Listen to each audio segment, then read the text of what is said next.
সকলকে আমি আমার অন্তঃস্থল থেকে আমার ইউটিউব চ্যানেল থেকে ধন্যবাদ জ্ঞাপন করে আমি আমার ক্লাস শুরু করছি। আশা করি আপনাদের যে কোনো প্রতিযোগিতামূলক পরীক্ষায় উপকার আসবে। যদি বিন্দুমাত্র আপনাদের কোনো উপকার আসে তাহলে আপনারা অবশ্যই আমার চ্যানেলকে লাইক বা শেয়ার করে দিতে ভুলবেন না। বেশি কথা না বলে আমি আমার ক্লাসে শুরু করি। আজকের আমাদের ক্লাস হচ্ছে যাকে গ্রামারের প্ল্যান বলা হয় টেন্স সম্পর্কে আমরা আলোচনা করব। টেন্সকে আমরা সাধারণত তিন ভাগে ভাগ করা হয়: প্রেজেন্ট, পাস্ট, ফিউচার। এই প্রত্যেকটা টেন্সকে আবার চারটে ভাগে ভাগ করা হয়। প্রধানত তিন ভাগে বিভক্ত। প্রত্যেকটা টেন্সকে আবার চার ভাগে বিভক্ত করা হয়। যেমন আমরা জানি টেন্স হলো তিন ভাগে বিভক্ত হচ্ছে: প্রেজেন্ট, PRESENT, প্রেজেন্ট, পাস্ট, আর হচ্ছে আপনার ফিউচার।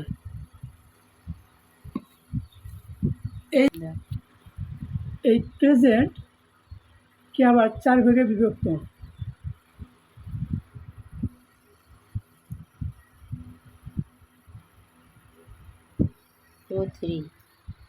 এই প্রেজেন্টকে আমরা চার ভাগে বিভক্ত করা হয়।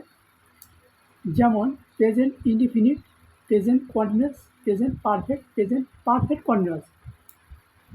এই পাস্ট টেন্সকে আবার চার ভাগে একইভাবে বিভক্ত করা হয়, আবার ফিউচারকে চার ভাগে বিভক্ত করা হয়। কিন্তু আমরা আজকে পার্ট 1-এ শুধু প্রেজেন্টের এই চারটা অংশ আমরা জানব। প্রেজেন্ট বলতে সাধারণত আমরা বুঝি বর্তমানে যে ক্রিয়া সংঘটিত হয়।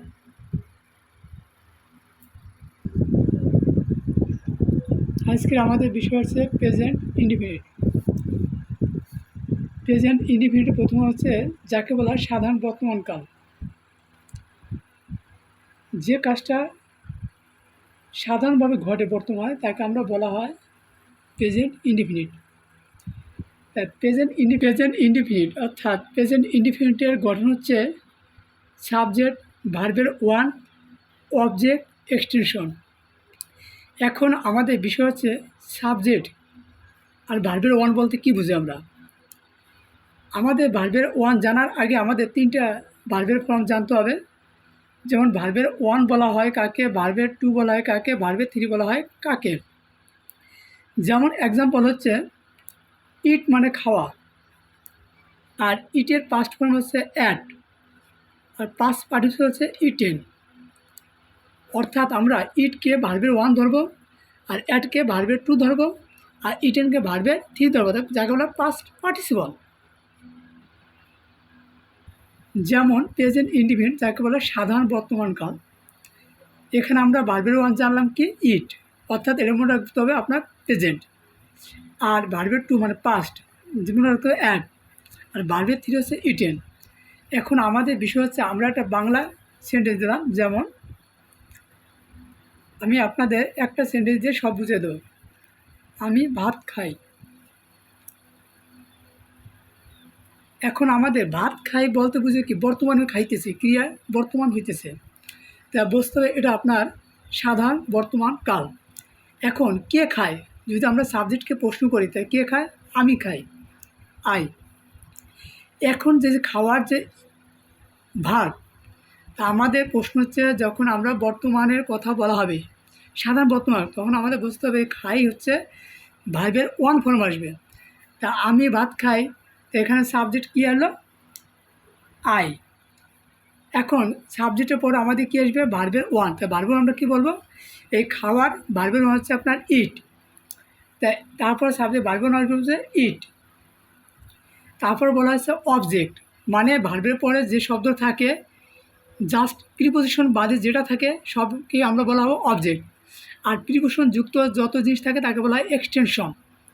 এখানে আমাদের এই ভাত মানে কী খাই, কী দ্বারা প্রশ্ন করলে আপনি সর্বদা কী পাবেন, অবজেক্ট পাবেন। তো এখানে আমরা খাই হলো রাইস, অর্থাৎ এখানে আমরা ভাত, ইংলিশ হচ্ছে রাইস। তো আমাদের সেন্টেন্সটা কী দাঁড়ালো, আই ইট রাইস। তো অথবা আমরা প্রেজেন্ট ইনডিফিনিটে পাইলাম যে সাবজেক্ট হবে, তারপর ভার্বের ওয়ান হবে, তারপর অবজেক্ট হবে, তারপর এক্সটেনশন। যেহেতু আমাদের কোনো এখানে এক্সটেনশন নাই, যদি বলা হয় তো আমি ভাত খাই থালায় বা প্লেটে, তাহলে আপনার এখানে প্রিপোজিশন আসতো ইন দ্য প্লেট। তো যেহেতু আমরা সাধারণভাবে শিখতেছি যে প্রেজেন্ট ইনডিফিনিট অর্থাৎ সাবজেক্ট, ভার্বের ওয়ান, অবজেক্ট, এক্সটেনশন। তাহলে আমরা প্রেজেন্ট ইনডিফিনিট শেষ। এখন আমাদের প্রেজেন্টের দ্বিতীয় জিনিসটা হচ্ছে প্রেজেন্ট কন্টিনিউয়াস। অর্থাৎ আমরা কন্টিনিউয়াস বলতেই বুঝি যে কাজটা আপনার চলমান। যদি আমরা বলি একটা বাংলা ক্রিয়া দিই, এখানে প্রেজেন্ট ইনডিফিনিটে বলা হয়েছিল আমি ভাত খাই, এখানে চলমান বোঝাবে। আমি ভাত খাইতেছি। একটা কথা মনে রাখবেন সবসময়, সর্বদাই যত কন্টিনিউস থাকে আপনারা তেসি, তেসো, তেসেন থাকে, মানে লাস্টে তেসো, তেসি, তেসেন শব্দটা থাকে। এখানে আমরা আসলে বুঝতে পারছি যে আমি ভাত খাইতেছি। এখানে ভাত খাওয়াটা চলমান বলছি, মানে অলরেডি সে ভাত খাইতেছে, এখনও শেষ হয়নি, মানে চলতেছে কাজটা। তাহলে আমরা কীভাবে বুঝলাম এটা প্রেজেন্ট কন্টিনিউয়াস।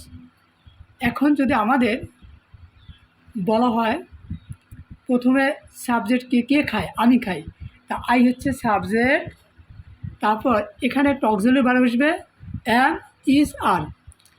এখন প্রশ্ন হচ্ছে আমরা কখন অ্যাম বসাবো, কখন ইজ বসাবো, কখন আর বসাবো।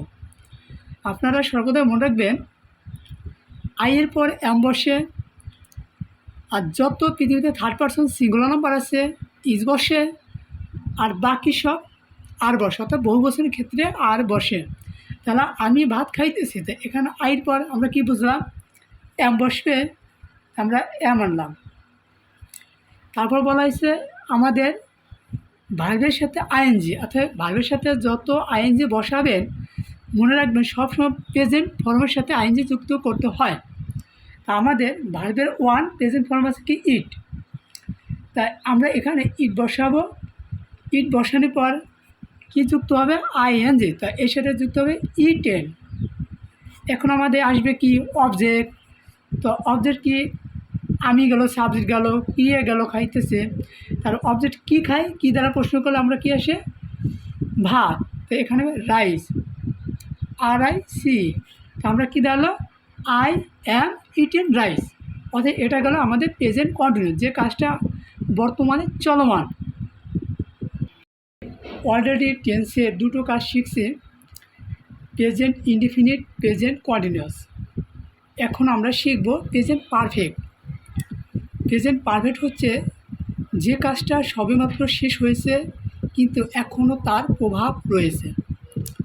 অর্থাৎ আমি ভাত খাইয়েছি, মানে অলরেডি আমার ভাত খাওয়াই গেছে, এখনও আমার খিদা লাগে নাই। অর্থাৎ ভাতের যে আমি যে খাবারটা খাইছি, খাবারের প্রভাবটা এখন আছে, মানে খিদাটা আমার এখনও লাগেনি, প্রভাব রয়েছে। অর্থাৎ আমি ভাত খেয়েছি।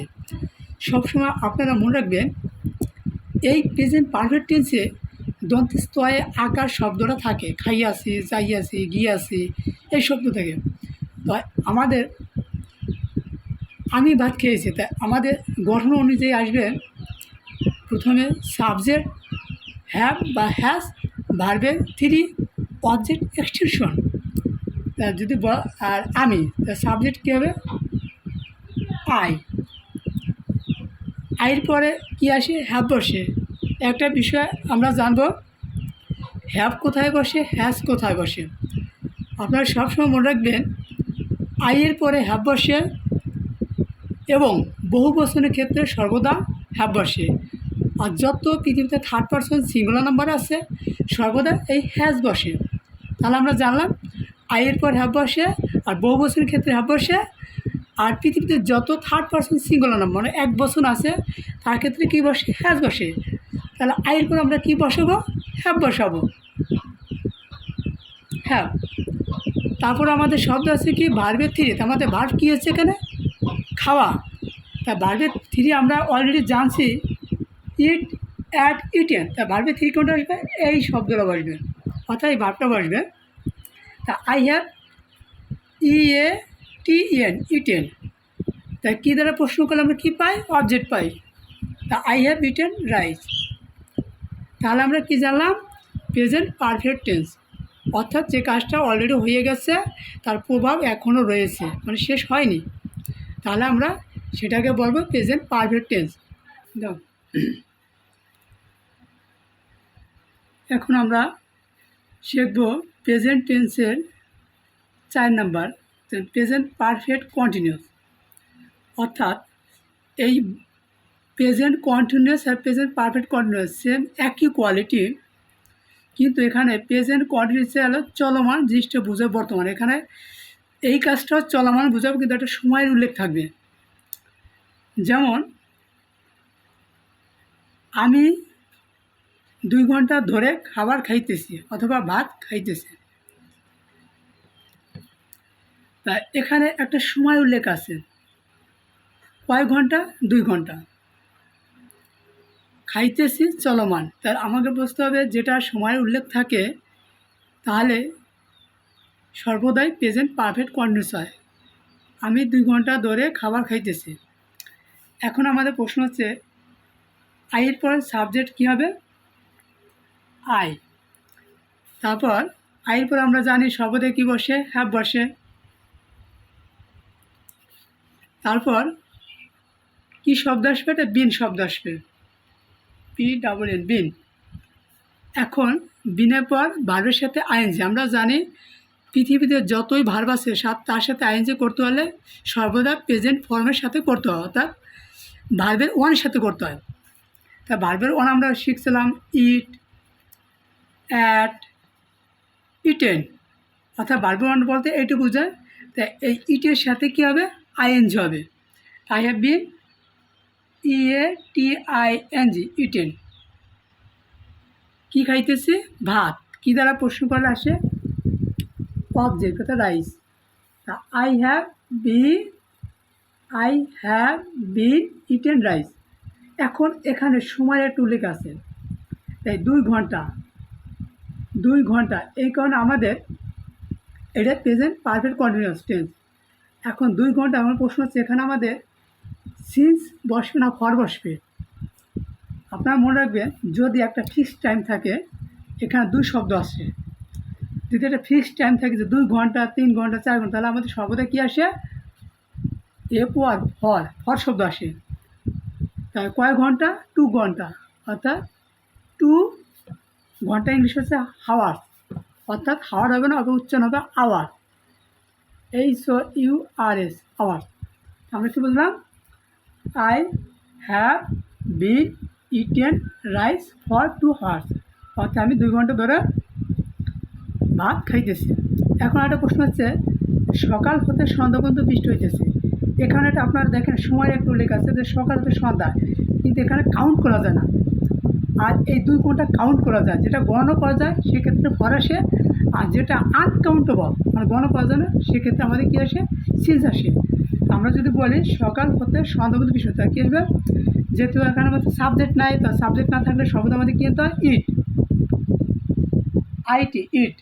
তা আইটি, ইট, ইটের পর কী আসবে? থার্ড পারসন সিঙ্গুলার নাম্বার আসবে হ্যাজ। তারপর কি? বিন শব্দটা। তারপর আমাদের ভার্ব হচ্ছে বৃষ্টি হওয়া। তা বৃষ্টি হওয়া ইংলিশ হচ্ছে রেইন, তা RAIN, রেইন। এখন কথা হচ্ছে যত ভার্বের সাথে আইএনজি করবেন কী হবে? এই প্রেজেন্ট ফর্মের সাথে আইন যুক্ত হবে, raining, it has been raining. এখন প্রশ্ন হচ্ছে যে আমাদের ফর আনবো না সিন্স আনবো? আমি একটু আগে বলছি যদি আনকাউন্টেবল হয়, মানে যা গণ করা যায় না, সকাল থেকে সন্ধ্যা, তাহলে আমাদের আসবে সিন্স, SIN, সিন্স। তাহলে আমাদের সিন্সের পরে কী আসবে? সকাল হতে সন্ধ্যা, অর্থাৎ since morning to evening, MORNING, morning to evening, EVENING, evening. অনেক জায়গায় আপনারা সিন্সের পর ফর্মও দেয়, হ্যাঁ, কিন্তু আসলে গ্রামাটিক্যাল নিয়মে আপনাদের সিন্সই শ্রেয়। অনেকে ফর্ম দিতে পারে, সেটা হবে, সমস্যা নাই, কিন্তু